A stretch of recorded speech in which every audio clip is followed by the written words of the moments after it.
Welcome back to the Theories and Numerous podcast, episode number 44 with Patrick Jusic. He's the CTO of Elysium Bridge, a crypto platform that's getting ready to launch here. That's going to basically merge the digital and physical world, I believe. We're going to learn more about that today, but welcome to the show today, sir. Thanks, man. Thanks for having me. Yeah, absolutely. Delving a little bit more into the NFT world myself, long-time Bitcoiner, but a little bit of a laggard in non-fungible tokens. Me too, long-time Bitcoiner. So yeah. All right. Okay. Yeah, we'll get into that too. All right. So let's just start. I like to get a little bit of backstory, like where you're from and what kind of student you were, stuff like that. So let's just do that. Where did you grow up? Yeah, actually, I'm Italian. I'm currently based in Milan. I'm a software engineer. So actually, yeah, I started. I should still be attending, my master degree here in Polytechnic in Milan. Yeah, I actually did, my master degree thesis in forensics analysis applied to Bitcoin. So actually, yeah, I started Bitcoin a lot. Yeah, actually, I'm working in the industry, the crypto space since the end of 2016. So actually, I saw the whole ICO bubble, let's say, we can call it like that. And yeah, we are still here, still passionate about Bitcoin and the whole industry and what we are trying to do here. So you guys you're based in Italy. I did a little research. What town is it from again? Well, actually, we are sort of distributed because actually, I'm from Milan. The other founder, the CEO, is from a town is called Ravenna, is in near Bologna. I don't know if it's correct to pronounce in English, but actually the company is incorporated in the Principality of Monaco, and actually the first company treating cryptocurrencies and NFTs there. So it's a good accomplishment, and yeah, for sure it's a great place to do business, and Right. yeah, this is the. Yeah, very cool. Yeah, that's the city that I saw near Bologna. Okay, Mm-hmm. on the website, that's what I saw. All right. Yeah. So yeah, I'm curious now. You mentioned you've been in Bitcoin for a while. Well, when did you find crypto? Was it Bitcoin first? Oh, no. I think I went through the common path, starting from Ethereum, smart contracts, all the ICOs, world, and so on. And then, I think it's this common path where after sort of a couple of years, you start understanding some of the details in the crypto, in the technology, you dig more in certain details. And yeah, in the end, you end up saying, okay, Bitcoin is the infrastructure. And yeah, but then actually, we are working with Ethereum for sure. So for all the whole NFTs world, Ethereum is great for the adoption. Usually, as it was for the ICOs, Ethereum was great for creating, the first adoption, making the technology mainstream. While Bitcoin, for sure, due to its decentralized, how is actually organized the people involved in the coders and the whole consensus around the protocol, it takes longer. So for sure, Bitcoin is going to do many stuff we already seen in the long term, but yeah, in a different way. For sure, Bitcoin is more focused on the infrastructure and optimizing the protocol, the cryptography. It's a different concept, So you're the one that actually is building the product, right? Am I getting that correct? Okay. Yeah, correct. So what is this an Ethereum based protocol then? Yeah, definitely. The stack is actually the RC721 tokens as usually used on the Ethereum smart contracts, and it relies on IPFS for the storage layer for sure. So the NFTs are actually decentralized in terms of the smart contract, and then rely on the storage for the images, both the preview that you can actually show on the platform, and then the real image, the big one. So am I getting this correct? Are NFTs like already pretty much interoperable with other chains? How is that working? Because I'm not somebody, I know OpenSea is like blowing up right now, and some of these other platforms are really taking off, but I haven't, like I mentioned, delved into them much, so I can't. Could I trade a CryptoPunk or a piece of non-fungible token to another chain if I wanted to, like a Solana or something else? How hard is that? Is that part of your platform? Yeah, actually, we already saw something similar to, we know the Tether in past. Actually, Tether started on Bitcoin, then moved to with the smart contract on Ethereum, and then you can find, on Tron, on different platforms. There are always ways to make these smart contracts interoperable. Yeah, the important part is the standard. We have this protocol. It was ERC20. Now we have this ERC 771.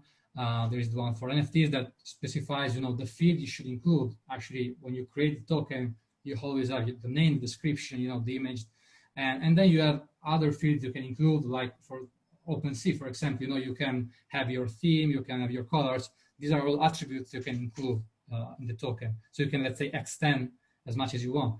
But the core of the protocol is this definition of these fields you have to always include.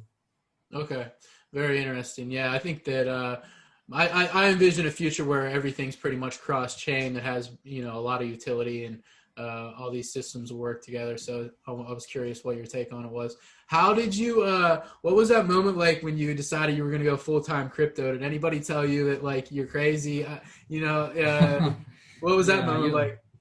yeah. Actually, it was the time, in 2016 was definitely the time where you were completely crazy working on crypto.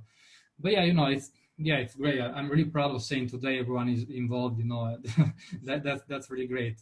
Yeah, in the start, he was really different. Was really risky because there was a lot of marketing, a lot of buzzword, a lot of stuff involved in the ICO world. It was difficult to understand where you could rely on, where you could say, okay, this is a good project or not.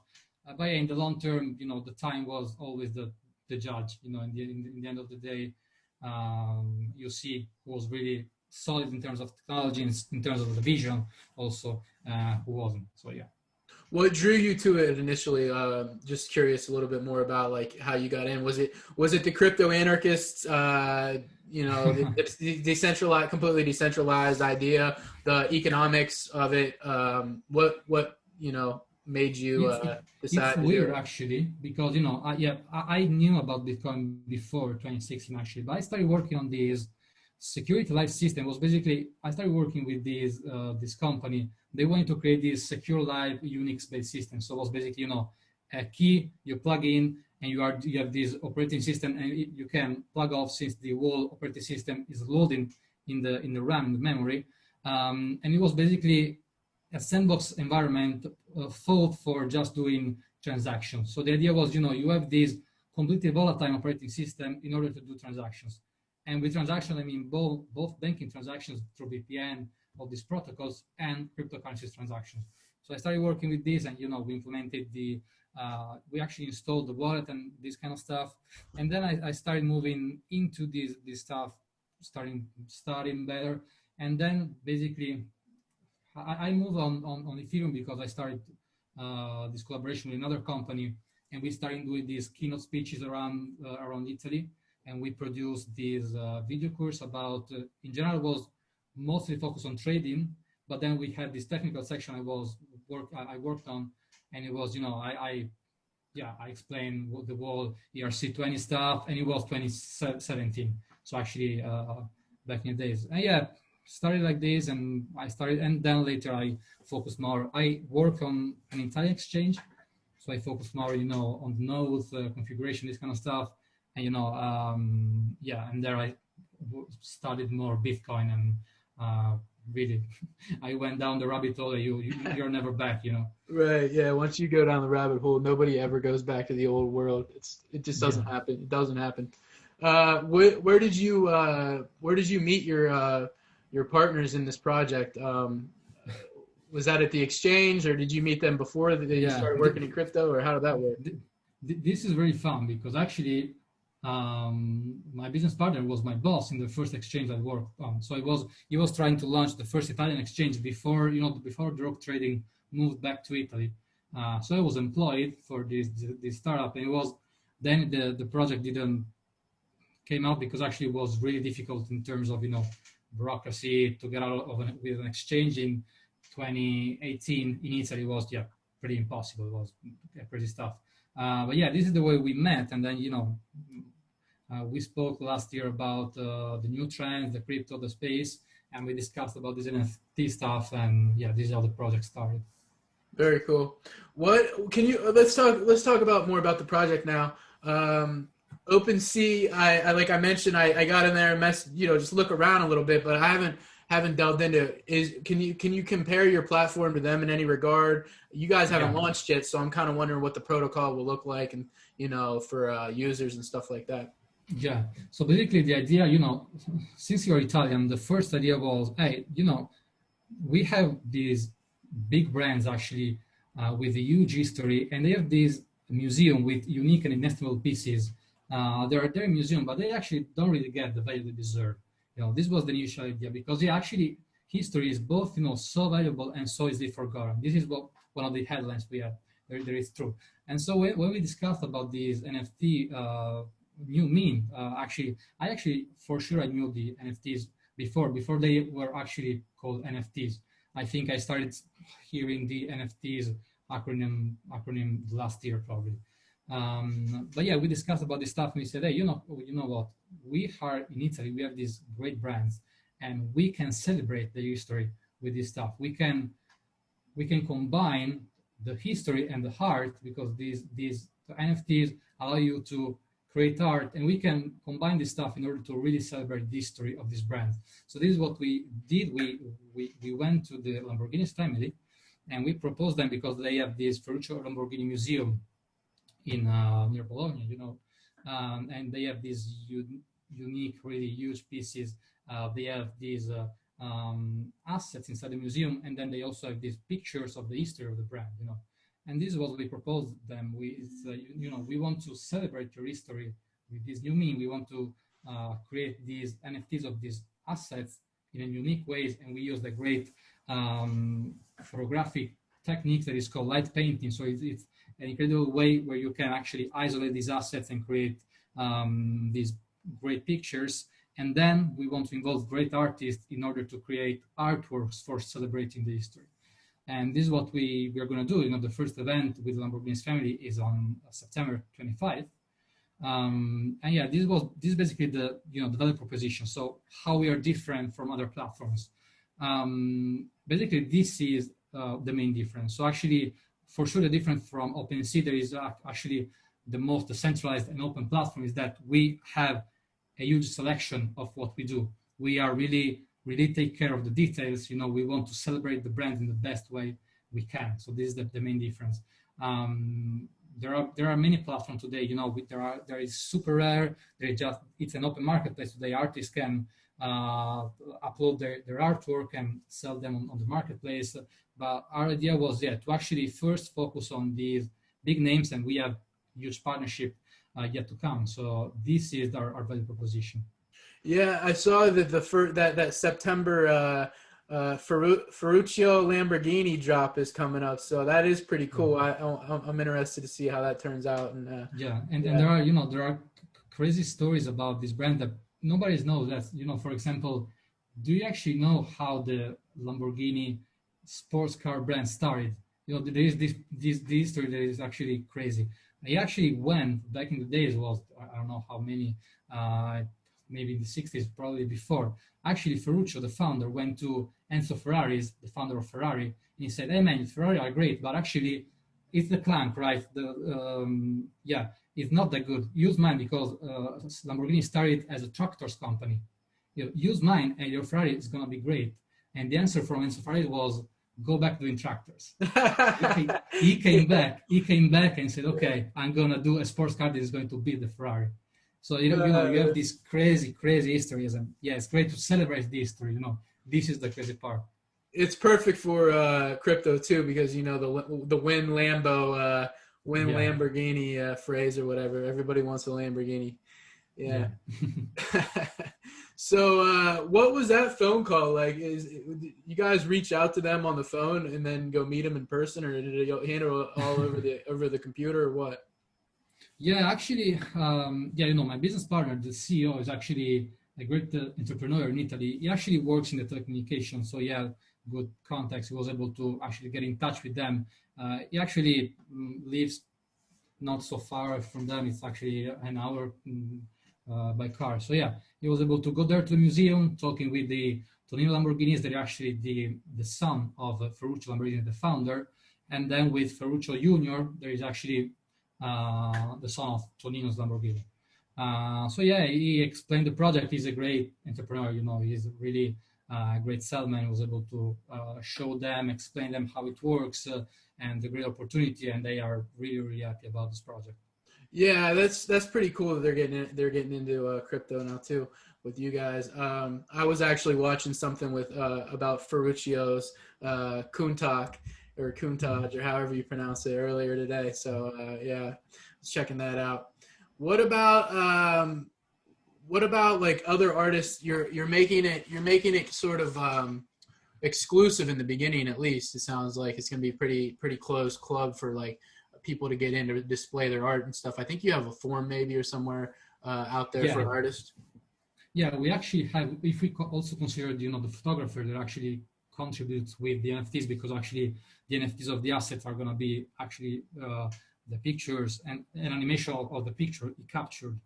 But then, yeah, we have for NFTs artists. I think we only have once we didn't actually announce, because actually, recently in the news on different medias, actually, I think there was Emanuele Dascagno and Giovanni Motta was both featured in his article in the articles, and they are great Italian artists. And yeah, today actually we announced with Matomaru Studio. They are another great studio working in NFTs. They have a huge fan base, and they are doing incredible work for this artwork. They also share some sneak peek of what they are working on, and it's gonna be huge. And then we have another artist, but yeah, I think we are gonna announce him in the next. I think, yeah, the next week. Oh, you're supposed to do that drop here, man. Come on. No, I'm just joking. So what about like the preparation for the events? You guys are gonna have like physical events too, right? Yeah, so actually the whole idea in the start was actually, yeah, having the physical event. We are facing some problem, due to COVID restrictions in Europe. So yeah, the our choice was to invest as much as we can in the marketing and in sponsoring this event, because it's a huge first time in the supercar history in NFT. So actually we are going to do the first event online, but yeah, our goal will be, yeah, to do this kind of events in exclusive locations. So we are in the Principality, in Dubai. These kind of places would be really great, because yeah, you can combine not just, as we said, the history, the artworks, and then also the collectors. They are out of the crypto space, because one of our value proposition is actually NFTs is something that's going to change the art itself. It's not just related to the crypto space. This is why we are also talking now with the museum, these kind of places, because we think that NFTs as a mean are really important for the future, because Elysium Bridge, Elysium was the movie with Matt Damon. I don't know if you saw it. It was actually this movie about the satellite where all the riches were living basically in the future, and all the poor guys on the earth, on the earth. And yeah, there are some news actually about a startup creating such an hotel in the space, in the orbit. And we thought, we are becoming actually a multiplanetary species. I don't know, maybe not Elon Musk, but probably someone is going to bring us on Mars. But we are not going to bring, the artworks, physical artworks. The digital world is going to have the new value. This is why we wrote on our website, the art and value no longer belong to a physical place, because actually, yeah, we are gonna really move in the digital world. And yeah, NFTs are probably a perfect mean for this standpoint. So yeah, this was the idea. Yeah, I see a lot of value in the future of NFTs, not just in the art world, but I think overall we're going to see some pretty clever creations Yeah, in forthcoming in the gaming, future. Yeah, the gaming gaming. will be huge. Yeah. 100% gaming. I honestly think at some point, like pretty much everything's gonna be a non-fungible token. Like we'll probably have like I think we'll have like these two worlds where like everything, like your entire birth is like on some centralized chain, you know, and then you have like, you know, a decentralized world too, maybe. But that's just, you know, that's another day. But what do you think about what are you looking at, like is there some sort of like wallet built into the protocol, or do you have to like send your art like to your ledger or whatever hardware wallet or whatever you use? Yeah, actually, you can use whatever you want. You can use your MetaMask. You just need to configure, you know, the token you want to receive, as you actually would do with ERC20 and this kind of stuff. You know, it's actually you can find different solutions for using this kind of technology. It's based on the platform, you know, and based on how different platforms manages the auctions. So, for example, you know, OpenSea tries to be as much as decentralized as possible. So you are using basically Ethereum because you want to interact with the smart contract directly. But then there are other solutions like, you know, Nifty Gateway. Actually, they provide fiat payment, this kind of stuff. So you have to manage the auction differently because actually you have to process auction not just on Ethereum chain but also off chain. You know, so it depends. The mechanism for this kind of platform depends on actually how the platform manages smart contracts. But then once the token is, if the token complies with the ERC 721, actually you can move it out the platform, move wherever you want from your wallet.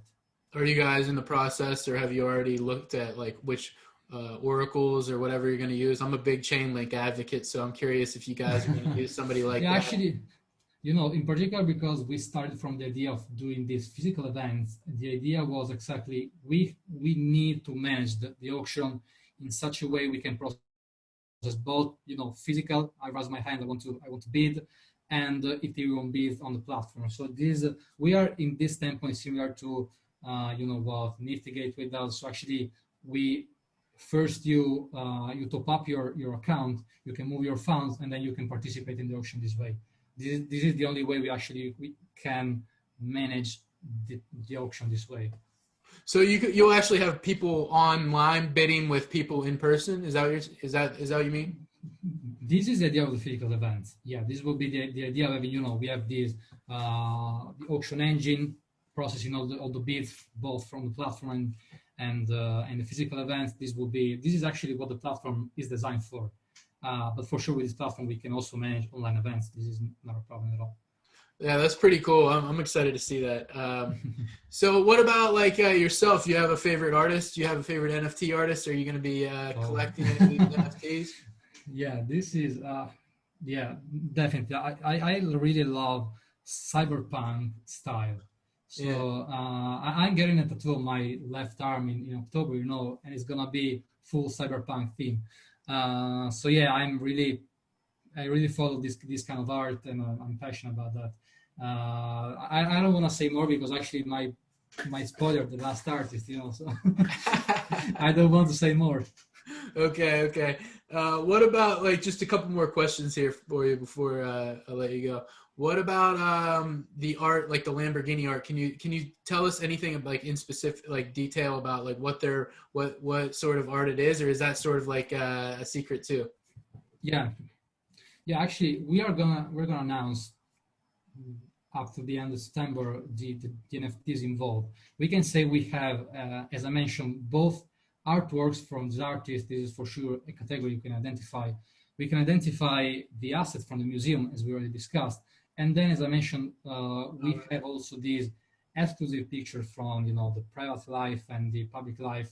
And yeah, this is also part of the auction. There is a lot of history, you know, related to the this brand, and actually they own plenty of pictures in the museum that is not actually public. So yeah, we are really focused on that part too.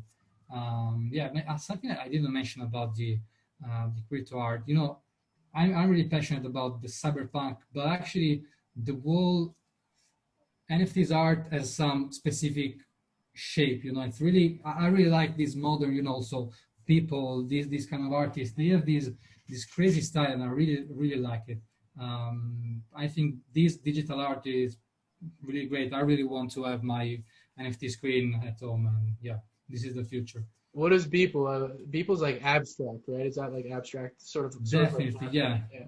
Yeah, he has really this precise style, and he creates these yeah, human. He featured Trump in really crazy shapes, doing he's really cool. Yeah, I saw a little bit on Beeple. I don't know a lot about him, but I know that he's crushing it, at least monetarily. He's doing all Yeah, right. yeah, but actually he's someone to mention, because actually he's really persistent. He's something like, for 14 years he did every day a new artwork for 14 years, and Right. then NFTs are, he found a mean in order to monetize. This is something really cool for the artist. But yeah, I think is something to mention, that he was really, really persistent in his work. Something to notice, in my opinion. Yeah. All right. Well, I appreciate your time today coming on the show. Definitely learned a lot. I don't know if you want to name anything or drop anything else about your roadmap or links or anything like that.